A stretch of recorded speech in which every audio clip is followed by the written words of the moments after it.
piano. Hey, you know what time it is? What time is it, man?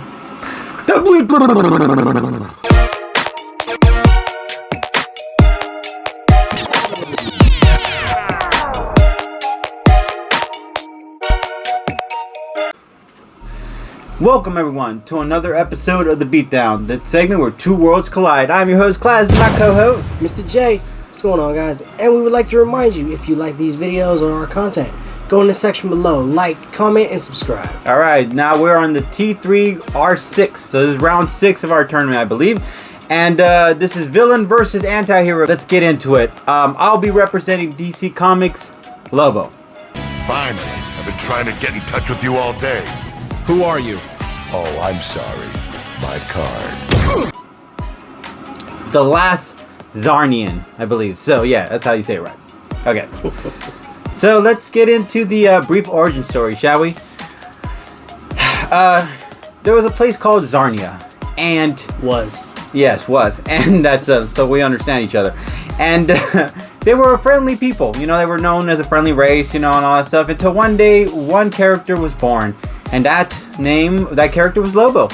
And Lobo was actually the opposite of these people. He was kind of a little hellraiser too. When he was a kid, he came out of his mom really disturbingly. He also hurt a lot of doctors. As he grew up, he kept harming a lot of people until at one point he decided at his appropriate age to do a little experiment where he would wipe out his entire race. Okay, to be the last Zarnian. For no reason. Okay? He didn't even do it for a reason. He did it with mosquitoes. It was a school project. It was, yes. This guy is hands down one of the craziest people in the world. And if you watch the other previous episodes, I've explained a lot of things why he's crazy. So you should watch Wolverine vs. Lobo. It's our last episode before the end of the year. Pretty much, he's the last Zarnian. That's the brief origin stories of Lobo. Pretty much to add into that, he decided, hey, I'm going to become a bounty hunter. So he's kind of loyal when it comes to a contract. Like, he never breaks a contract. But yeah, he becomes a bounty hunter so he can feed his flying dolphins. Yeah, still trying to wrap my head around that. But he really likes dolphins. So now let's get into the powers, abilities, and feats, shall we? Alright. He has Zarnian psychology, enhanced senses, enhanced sense of smell, fangs, regeneration, superhuman agility, superhuman reflexes, superhuman durability. Even when you get rid of his body, he comes back to life because for some reason you can't really kill him, and heaven and hell does not want him, so he is not going to go back. He's just going to hover until his body regenerates, which it always does. He has super strength, invulnerability, super speed. He has healing factors, of course, alien technology, combat skills, weapon expertise, and he's fought against Gold Star, somebody named Lou, Verodox, Bloodhound, Etrigon the Demon, and the General Glory, and Superman himself. Yeah, he went toe-to-toe with Superman, and he actually kind of rocked him.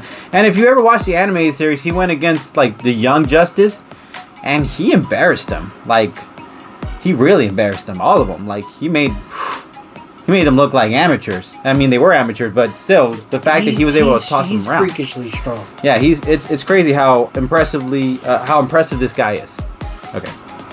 So, now how he wins this. Start off with the fact that Lobo is going to be a lot stronger. And a lot faster. If he can go toe-to-toe with Superman, he clearly can outrun and outmaneuver Deadpool. Deadpool does have impressive skills, but skills aren't going to matter when someone is incredibly much more stronger than you in this situation where he could probably grapple. He could probably rip his arm off at one point or something. He can flip him upside down and just shake the stuff that he has on him. Which is the bag, which is the grenade, which is the whatever sword he has, anything. Because he will get manhandled by Lobo. Lobo is incredibly strong. Unless, like, Deadpool finds a way to kind of use that sword to kind of be able to cut that hand off in one moment while Lobo's doing this. There's pretty much it's gonna go into Lobo's favor in that essence, because he does have the strength and the speed to kind of dodge and maneuver around Deadpool and take whatever he needs from him, including whatever he has in his possession. Okay, let's not also forget, Lobo is pretty damn smart. Intelligence is a big factor in certain fights against characters because they don't just rely on their skills, they also rely on their intellect. And he's capable of inventing devices that can destroy planets. So a cannon that can blow Deadpool out of existence is a KO. Yeah, it's a possibility. If he gets that one shot, boom, it's over.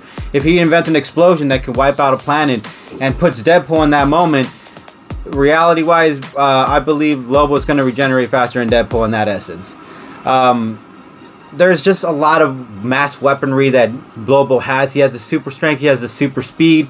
He's able to figure things out. He was able to outmaneuver Flash, who was a lot faster than average anybody, and he was able to use his intellect to kind of maneuver around his weaknesses. So he knows how to find weaknesses when he needs to in a fight during a guy.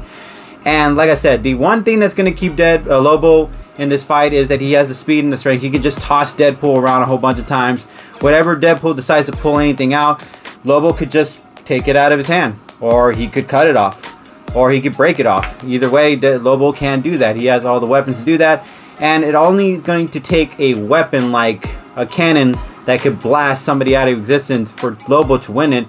And if he invents that while fighting Deadpool, which he can, I'm sorry to say, it's going to be Lobo, the main man, for the win. Well, I will be representing Marvel's Deadpool. Get your eye holes on this, Budley. A kung fu fiesta. Arriba-san. Call me Deadpool. Wade Winston Wilson, otherwise known as Deadpool. Wade Slade. Deathstroke.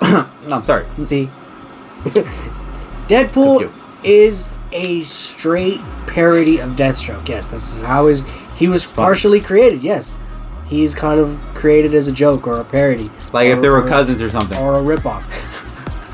But Wade is extremely impressive in his own right. So I will be getting into his origin very briefly. So early on in Wade's life, he was diagnosed with cancer. He sank to the bottom of the barrel. He ditched his girlfriend so she wouldn't have to see him die. And he just kind of sat there and thought that the world was over. However, later, someone told him that they can cure him. They were called Program H or something like that. I think so. I don't remember. They were pretty much owned by Weapon X, so it was pretty much Weapon X. Now, during this time, they experimented on him. They gave him Wolverine's healing abilities, as well as a bunch of other abilities, and experimented on him extremely. Now, during this course, they experimented on them so much and the other patients in the hospital that they started a Deadpool to see which one of the patients would die first. Dr. I don't remember his name. His assistant, he had an assistant, Ajax. Now, basically, Wade broke out and took on the name Deadpool after he had killed his captors. All of his fellow patients told him to take on the name. And then he became a mercenary. And that's the brief origin of Deadpool. From Weapon X, Wade was given the abilities of, like I said, he was given the ability to heal like Wolverine. Superhuman, exceptionally skilled with swords as well as all forms of guns. He's mastery of assassin techniques and numerous martial arts, superb healing, fourth wall awareness, magic satchel. This is something Wade carries on him, and it includes various items. Contains, regardless of continuity, by the way, a teleportation belt, machine guns, katanas, pistols, and other things. An infinity stone that alters continuity, as well as a carbonadium sword. Wade's two-win katanas are called B and Arthur, and he can charge them to a level to where, if fully charged, they can damage the Hulk. Damn. Hulk is going to get smashed. Deadpool's feats is that he has navigated an obstacle course meant for Iron Man-like suits, unscathed, took a skyscraper to the face, completely regenerated from a single hand, Survived being ripped in half. Sole person to outwit Taskmaster. Taskmaster is someone who has the ability to predict your moves and copy all of your moves. Yes, one of the best skilled fighters in the Marvel Universe. Yes. So if he was able to... If Taskmaster was not able to predict what he was able to do, then almost no one can. Jumped into a volcano and lived. Can dodge point-blank machine gun fire. Killed the entire Marvel Universe. Casually battled Red Hulk. Once became Herald of Galactus. Tagged Dragonfly with a rock. Regularly shrugs off wounds, infiltrated Latveria, and defeated 12 Doombots. Damn. Defeated 100 ninjas while on the phone. Pulled a rogue mid-air helicopter. Defeated Wolverine, Taskmaster, the Hulk, the Punisher. Fast enough to kill 8 trained soldiers before they can react. Woo! Basically how I see this fight playing out. Yes, Lobo is extremely strong. I'm not entirely sure how fast he is. He may be faster than Wade. Basically, this is going to come down to a waiting game. There's a couple things Wade's going to need for sure for this to play out. With Lobo's extreme and ridiculous abilities, Wade can pull out that Infinity Stone that alters continuity. He can go to the writers. He can either do two things once he gets there. He can have them entirely erase Lobo from existence, 1. 2, he can alter Lobo's power levels as well as his weaknesses. He can maybe take away some of his intelligence as well as some of his healing. I mean, even if he doesn't want to do that, he can, by the way. This satchel contains anything, the magic satchel that contains pretty much anything. Yeah, you heard the list. It was Deadpool wants or needs. The Mary Poppins bag. Yeah. Even if he decides not to use that, he can pull something out of this bag that can weaken or hurt Lobo. All Wade needs to do is think about it, pull it out of the bag, and there it is. If he doesn't want to use anything from the bag, he can also pull out his carbonadium sword. This is this very same sword that he used to kill Wolverine. Now, if you don't know what this is a sword that nullifies healing factors. It makes them null and void. You get cut with this, you're not healing. So, I want to say, if he can stop Wolverine's regeneration with it, it will stop Lobo's. I could be wrong, but you don't know. So, if Lobo's weakened or wounded with this weapon, he could go down for the count. Basically, for the win, Deadpool, he needs two things. He needs that stone. Well, 3. He needs the stone, he needs the satchel, and he needs that sword.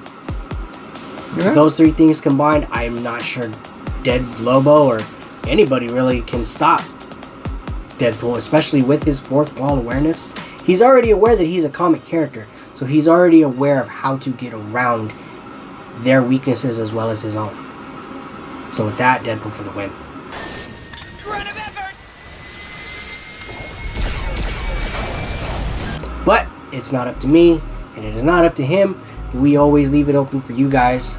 So, if you definitely think that Deadpool is going to go to the next round and you think I made the compelling argument, you can hashtag Deadpool. Yeah. And if you like his argument, you can hashtag Lobo, my friends. And as always, No Press fan, we really appreciate you guys. Catch you guys later.